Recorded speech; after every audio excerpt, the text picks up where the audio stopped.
नमस्कार विद्यार्थी आणि पालक मित्रांनो, आपल्या सर्वांचं स्वागत आहे विजन करिअर काउन्सिलिंगमध्ये। मी योगेश्वर गुट्टे, आपला एज्युकेशन आणि करिअर मेंटॉर। तर नीट 2023ची एक्झाम आता झालेलीच आहे आणि यानंतर आपले आन्सर घेऊन आपण मार्क्स देखील काढलेले आहेत। तर इथून पुढे काही जणांना चांगले मार्क्स आलेले दिसतात, काही जणांना कमी मार्क्स आलेले दिसतात। तर या मार्क्सवर आता आमचं काय होणार, कुठल्या प्रोसेसमध्ये आम्ही भाग घ्यायचा आहे आणि कुठल्या प्रोसेसमध्ये भाग घेण्यासाठी कुठल्या प्रकारचे डॉक्युमेंट्स आम्हाला लागणार आहेत, ह्या प्रकारचे प्रश्न बरेच विद्यार्थी आणि पालक आता उपस्थित करत आहेत।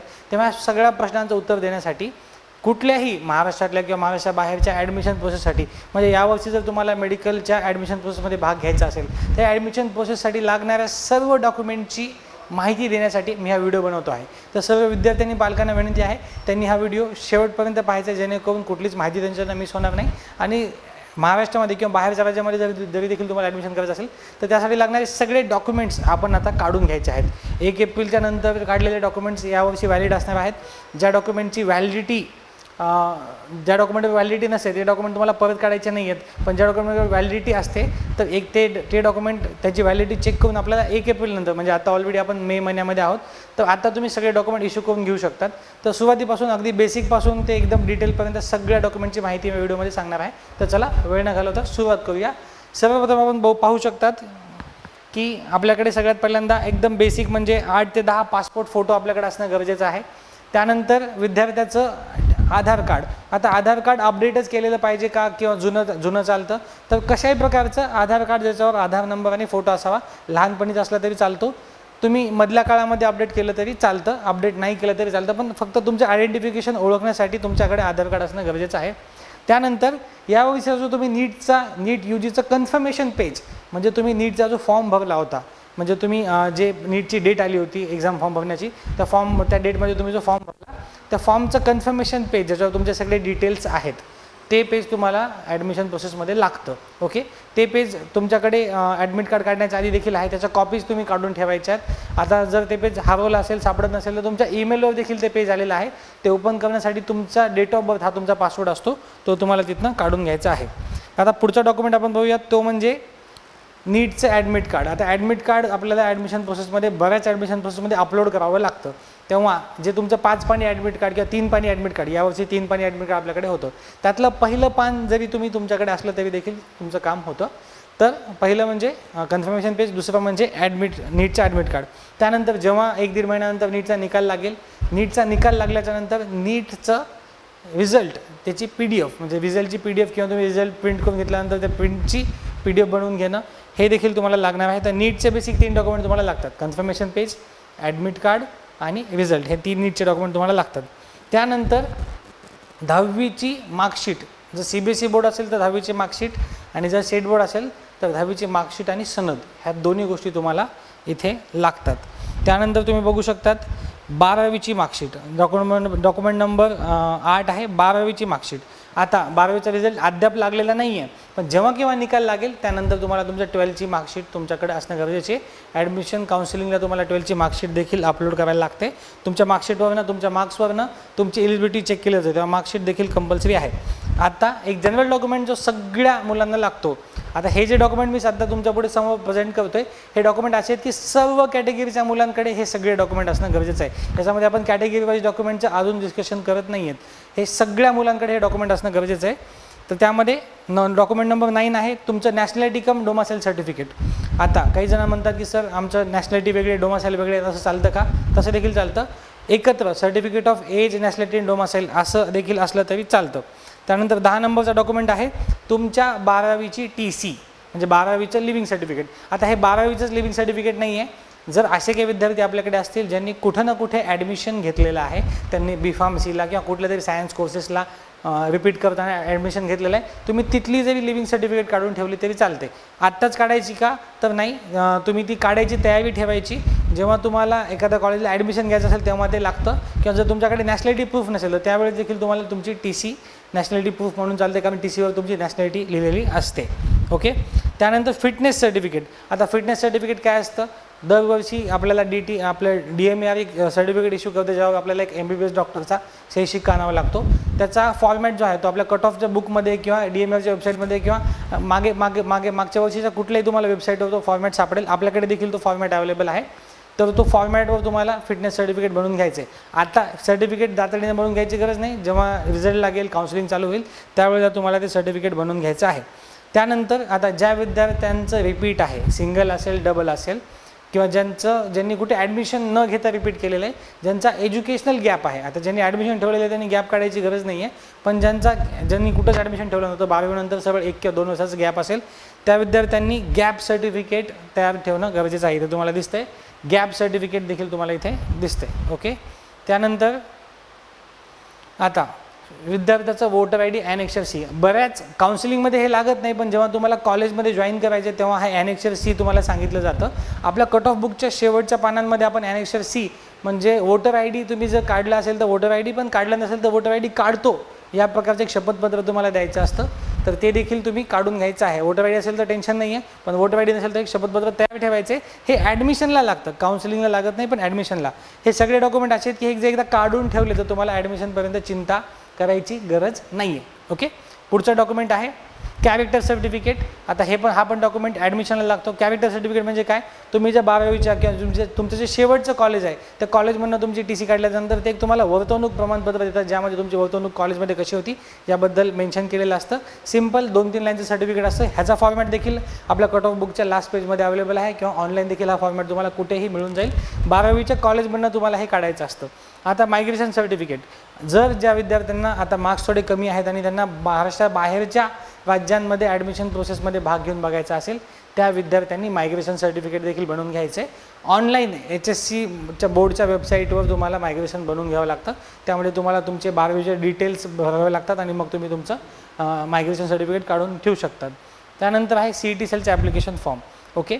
तर महाराष्ट्राचा जेव्हा तुम्ही मेडिकल ॲडमिशनसाठी जो महाराष्ट्राच्या CET सेलच्या वेबसाईटवर फॉर्म भरतात, तो फॉर्म भरल्यानंतर त्याची प्रिंट आणि त्याचं पेमेंट केलेल्या पेजची देखील प्रिंट, ह्या दोन्ही प्रिंट तुम्हाला जपून ठेवाव्या लागतात. ह्या तुम्हाला काउन्सिलिंगला देखील अपलोड कराव्या लागतात, किंवा तुम्हाला ॲडमिशन प्रोसेसमध्ये जेव्हा कॉलेजला ॲडमिशन घ्यायचे तेव्हा ह्या कॉपीज लागतात.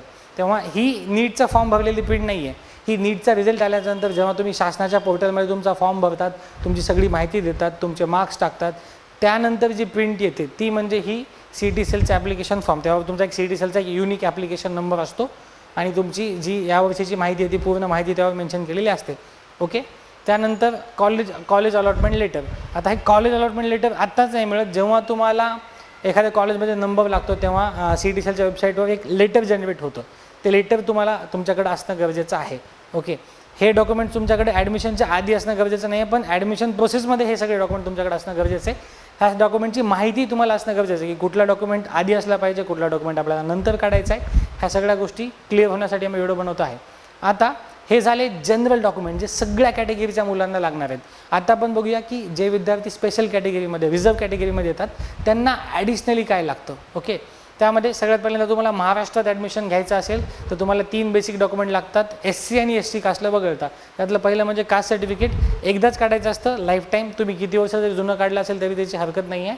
त्यानंतर कास्ट व्हॅलिडिटी. आपल्या महाराष्ट्रामध्ये नियम आहे की कास्ट सर्टिफिकेटला आपल्याला व्हॅलिडेट करून घ्यावं लागतं, तर त्या कास्टचं व्हॅलिडिटी सर्टिफिकेट देखील तुमच्याकडे असणं गरजेचं आहे. आता non criminal certificate valid up to 31 March 2024.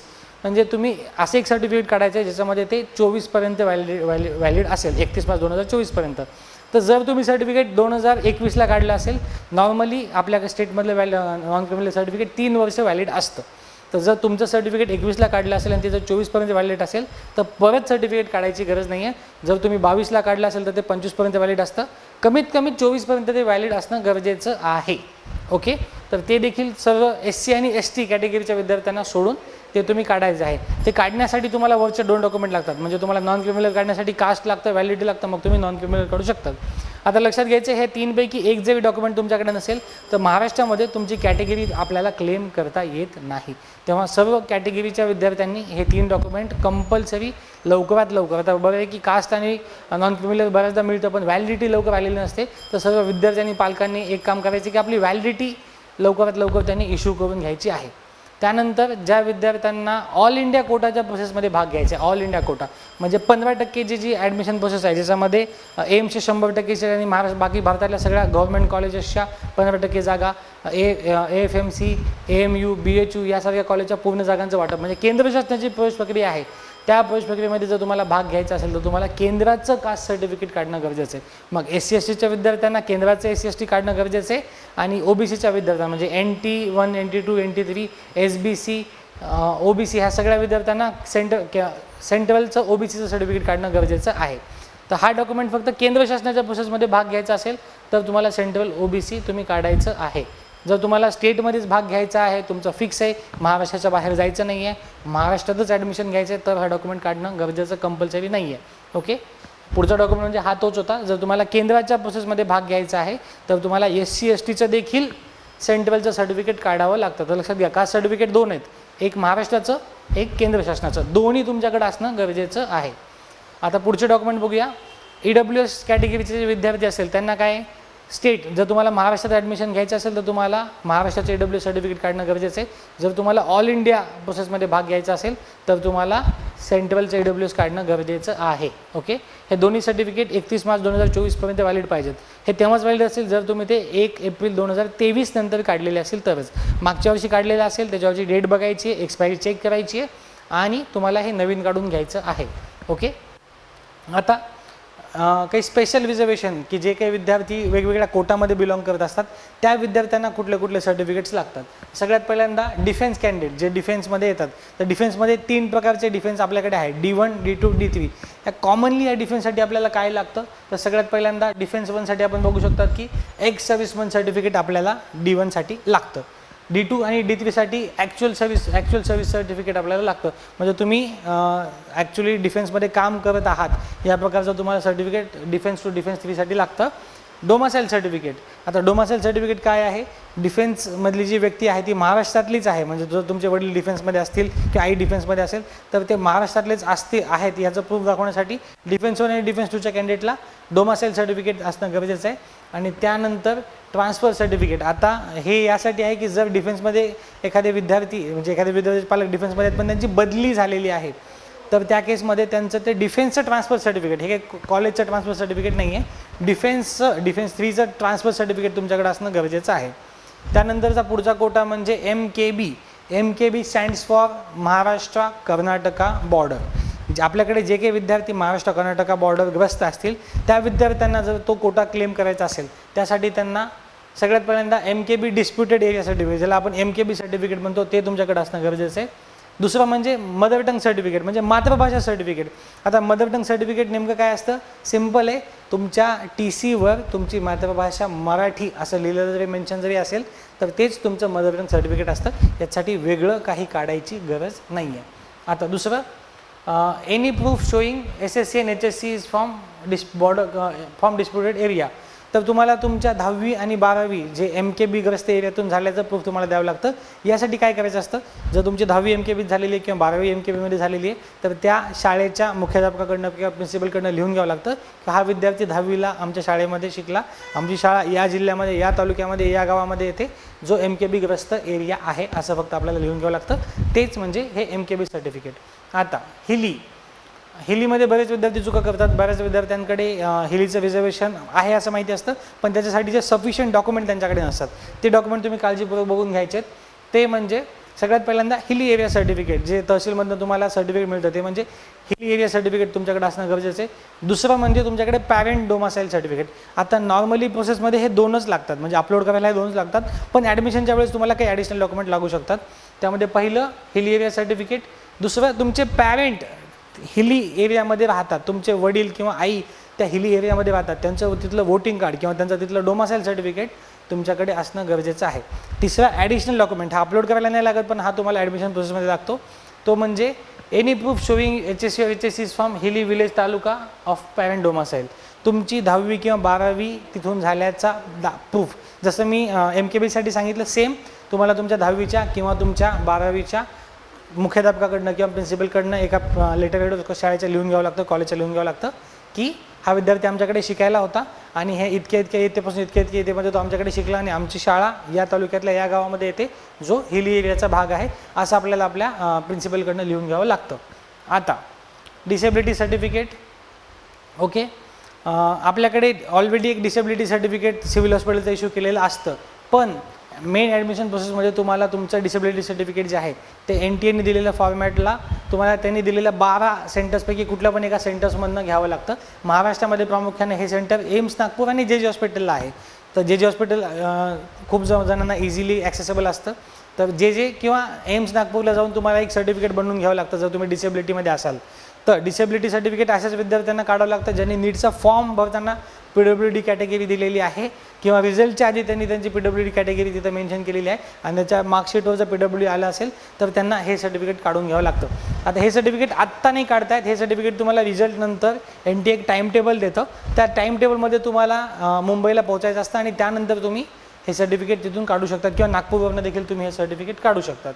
आता ऑर्फन सर्टिफिकेट तर 2019 पासून मला वाटते 1% रिझर्वेशन शासनाने ऑर्फन विद्यार्थ्यांना म्हणजे अनाथ विद्यार्थी ज्यांना आई वडील नाही आहेत किंवा ज्यांचे आईवडील अपघातामध्ये किंवा एखाद्या भूकंपामध्ये किंवा एखाद्या अशा आपत्तीमध्ये एक्सपायर झालेले असतील अशा विद्यार्थ्यांसाठी ऑर्फन सर्टिफिकेट आपल्याला काढून घ्यावं लागतं.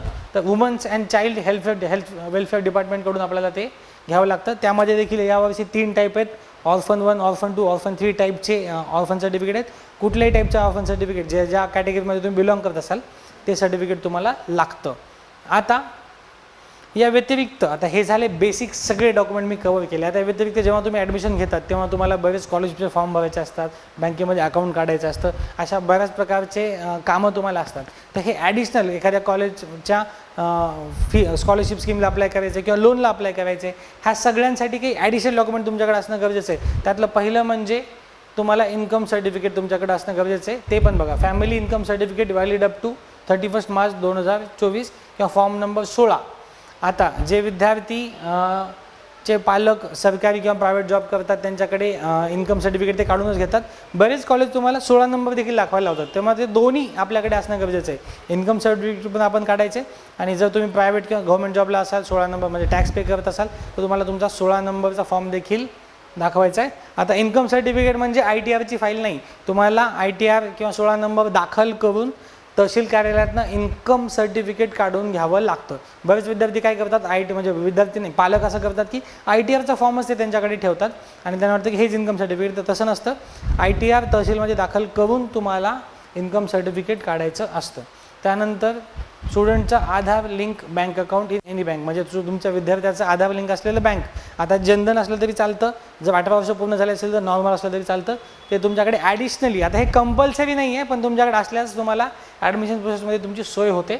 स्टुडंटचं आधार आणि पॅन कार्ड, पालकांचं आधार आणि पॅन कार्ड. स्कॉलरशिपचा फॉर्म भरताना तुम्हाला ह्या गोष्टी विचारल्या जातात, तेव्हा ह्या गोष्टी देखील तुमच्याकडे असणं गरजेचं आहे. जे विद्यार्थी असे असतील की ज्यांच्याकडे पॅन कार्ड नाही आहे, पॅन कार्ड आहे पण पॅन कार्डचा फोटो नाही आहे, काही हरकत नाही आहे, पण पॅन कार्ड नसेल तर पॅन कार्ड काढून घ्या. 18 वर्ष तुम्हाला अगदी थोडक्यात होणार असतील तर 18 वर्ष झाल्या तुम्ही फोटोवालं पॅन कार्ड काढून घेतलं तरी चालतं, पण मेक शुअर करायचे की ते तुम्ही ॲडमिशन प्रोसेसच्या आधी करावं. पॅन कार्ड ॲक्च्युली अप्लाय केल्यानंतर 3 दिवसामध्ये येतं, तेव्हा त्या गोष्टीला खूप जास्त उशीर करायचा नाही. जर तुमच्या 1-2 महिन्यामध्ये निकालाच्या आसपास तुमचे 18 वर्ष होणार असतील तोपर्यंत थांबायचे आणि जसे 18 वर्ष पूर्ण होतं त्याच्या 2-3 दिवसानंतर लागली जाऊन तुम्ही तुमचं पॅन कार्ड बनवून घ्यायचं आहे. ही झाली यावर्षीच्या किंवा दरवर्षीच्या मेडिकल ॲडमिशनसाठी लागणाऱ्या डॉक्युमेंटची माहिती. आय होप की ही सगळी माहिती आपल्या विद्यार्थी आणि पालकांना व्यवस्थित प्रकारे समजली आहे.